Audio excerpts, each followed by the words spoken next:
Hey guys, THUNDERSTUD here. Today we are doing Cyber Dragons, so I was still seeing them all over the place in the KC Cup, so I would definitely say they are still relevant. They do have a few new tricks up their sleeve, but mostly after the overflow limit, it was really Fusion Gate that saved the deck.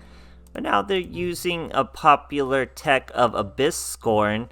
You don't have to worry about the first half. It's when this set card is set to the graveyard, target one monster your opponent controls and send that target to the graveyard. So it's sent to the graveyard in any way, so you can destroy it with your own Rampage Dragon, and then you can destroy a monster. Needs to happen a little more often now with Cyber Dragons, because of course Rampage is just 2100 and usually has a tough time getting over other monsters. So it is a cool little tech. Another thing it does, I've seen people use it to free themselves from Cosmic Cyclone, because everyone's using a bunch of fusion support now. Pretty much 3 fusion support is core just to get those cyber styles. They shy away from the Cosmic Cyclones and they just go with a Storm and Abyss Scorn combo, and then they're storming, destroying monsters, back row, then a simple fusion of a Rampage Dragon for a lethal. So, like I said, it was still definitely relevant. I saw it around enough. It's just a bunch of fusion support abusing Fusion Gate. I really don't see it getting hit by a ban list at all. I don't think Konami really cares. But if we were, the only way to really do it would probably be to put fusion support also on the 2 limit, so it has to compete with overflow. Then you go 1 overflow, 1 fusion support. They're both still searchable with our core, but you would really just limit the depth of your duels and stuff like that. Or you could toss Fusion Gate on the 3 limit, lock yourself out of Cosmic Cyclone. But then if you do that, like I said, you just get a Storm, and then you would just storm your Abyss Scorns and your extra fusion supports and stuff like that. So a still relevant deck, still very cool deck. Hits you with those OTKs, lots of control with these Cosmic Cyclones and Scorns now, so definitely still relevant. It was actually very surprising. Wasn't really expecting it. So let me know what you guys think of this archetype. I'm pretty certain there's no way it's going to get nerfed, but let me know what you guys think, and thanks for watching. Alright, here we are facing an Aster Phoenix. We're going first, going for a rank up. Our boy is using, it looks like 30 cards over there, 29 card balance. We have Cosmic Cyclone, Fusion Support, Fusion Gate, so it's fewer monsters, a lot fewer monsters. Even my version is using more monsters than I saw most people using. Here we're fighting Noble Knights. We're going to Cosmic Cyclone his Caliber, and we do have we have 1 Cosmic Cyclone, so that had to do it. Looks like we did do it. He didn't even want to swing for our Cyber Style. We're going to normal summon our core, search our Cyberload Fusion. Even though we have our Fusion Gate, we use our Fusion Support, show him the Fusion Gate, Cyber Style, Fusion Gate, those 3. Why do we do 3? We're going to destroy 1 of our own back row. So here's the Rampage Dragon. We're going to hit his 2 back row, destroy our own Abyss Scorn. Abyss Scorn would trigger, destroying that monster, or it looks like it sent him. It didn't really destroy him. Then we send to the graveyard, Fusion Gate once again. There's Twin, and that's all she wrote. He spooked. It was obviously lethal. Great stuff. Alright, here we are facing Asato Kaiba, going second. Using a Berry Magician Girl Sleeve map. They're pretty weird. We have a core and a Veer, Scorn, and an Overflow. So we need to see some spell cards. We are fighting Blue Eyes. Starting with the Cards of Consonance of a Stone of Ancient. That's going to be Blue Eyes in the face. He did set 1 back row. So let's see how we handle this field. Get our second Scorn. We're going to normal summon our core, special summon our Veer. Now I could have gone aggressive. I could have rampaged. Then we would have hit that back row. We could have destroyed our 2 Scorns, destroyed those 2 monsters, and continued from there. But I was pretty certain that back row was going to mess us up in one way or another, so I'm going to wait on an Overflow. Now our boy's using Ultimate. He goes for a Synchro of a Spirit Dragon. Now he's going for a Fusion of a Twin Burst. Now we're going to chain Overflow. He's going to banish one of our cores, which means we only get to destroy one monster. We choose the Spirit Dragon. He's gonna hit us with the Twin Burst for 3k, but that's just gonna be a fat Cyber style, so we do exactly that. Use our Cyber Love Fusion we already had ready. Don't even have to use 2 of the monsters on the field, we're gonna use 1 of the Banish.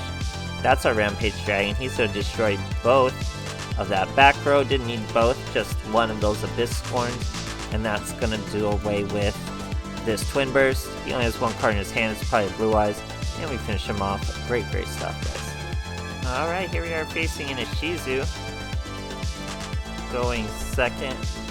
I don't remember losing 2 in a row with this, but I guess we did and almost ranked down. Didn't even notice that. He's using 21 card balance. We got double core, Cyber Load Fusion. We only used 1 Cyber Load Fusion because of all the fusion gates. We're fighting Triments.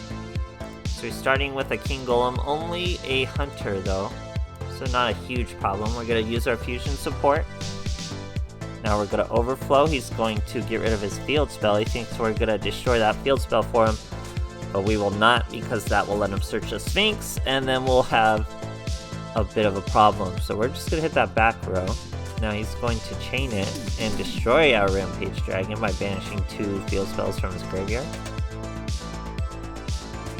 Now we're going to normal summon our core. Remember, we only have 1 Cyber Load Fusion though, so we have no real follow-up play we could search beyond setting that overflow. But that is a pretty good turn, especially with Veer on the field still. So he's going to just set a back row, try to swing into us. We're going to use that overflow, hit his monster in back row. The back row is a bluff with the Treacherous because it was dead. So we're going to normal summon our core again, search another overflow because we top decked another fusion support, swing at him for 400, and continue this top deck duel. So he's going to move the cruiser with the golem. That's going to give him a search of a master. Master's going to be fat under the golem. 2300, we're going to use the overflow. Now we could destroy the field spell, but we just go with the master. Another fusion support, so we're going to set it like we're actually getting usable cards. Here our boy's got another hunter. So it's going to be 1900. We're down to 100. We still have a delay though, because you'll always be able to do half your damage. Top deck our Cyber Dragon, our 1 copy of Cyber Dragon. Plenty strong to stop this hunter. He goes for another cruiser. Not going to do anything immediately for him, and he loses his monster. Goes for a top deck, has to end phase. We get a Cosmic Cyclone, get to hit him for 2100. He's getting down on those life points, has to top deck something significant, and does not. Hits us with the scoop. Great stuff, guys. Alright, here we are facing Alexis. I think we just eat this guy up with a bunch of Cosmic Cyclones. We're going first. Master of Rights. We got 2 Cosmic Cyclones. We're going to normal summon our core. Search a Cyber Love Fusion. Could have searched a fusion support, but it would have been a little greedy just for a fatter overflow when really we already have 2 Cosmic Cyclones. So here our boy's playing Vengeance, trying to throw in some Shiranui stuff. But we're going to hit his field spell as it activates. That way he loses not only the field spell, but what he went to discard and gains nothing for it. Now in the end phase, we're going to overflow the monster, Cyclone his back row just for another instance of damage, and eventually he scoops. Great stuff. Alright, so here we are facing Asato Kaiba, going second. He's using a Pegasus Mat Mokuba Sleeve. Really don't see that often. No extra decks, so let's see what we got here. He set 2 back rows, sets 1 monster. We have a pretty decent hand with a core and 2 ways to fuse. We also get a Veer on the field. That's 2 Cyber Dragon. Search our overflow. We go with Cyber Love Fusion. Probably should have searched for the fusion support for a longer turn with the fusion gate. But we're just going to come out aggressive against that back row, and it is a Prismatic Canadia. So that boy's there. We're going to set our overflow, but overflow is not live because we don't have any Cyber Dragons anywhere. It's Dragon Unity, but our boy had bricked with just 2 level 2 tuners and no level 2 exceeds for him, or any of that stuff. So like I said, guys, Cyber Dragons are still relevant. Even to my surprise, I did not go in even anticipating it, but they were still around. They're still trying new stuff with the deck, still running around with Fusion Gate, still seeing success. So I really don't see Konami doing anything about it. I don't think it's a problem for anyone. It has been around a while, but it's still doing interesting things with interesting techs. So I don't see it happening. If it were to happen, the only way to really do it would be Fusion support to 2 alongside Overflow, but I really don't want to see that happen, so we'll have to see once Konami finally makes that announcement. So let me know what you guys think, and thanks for watching.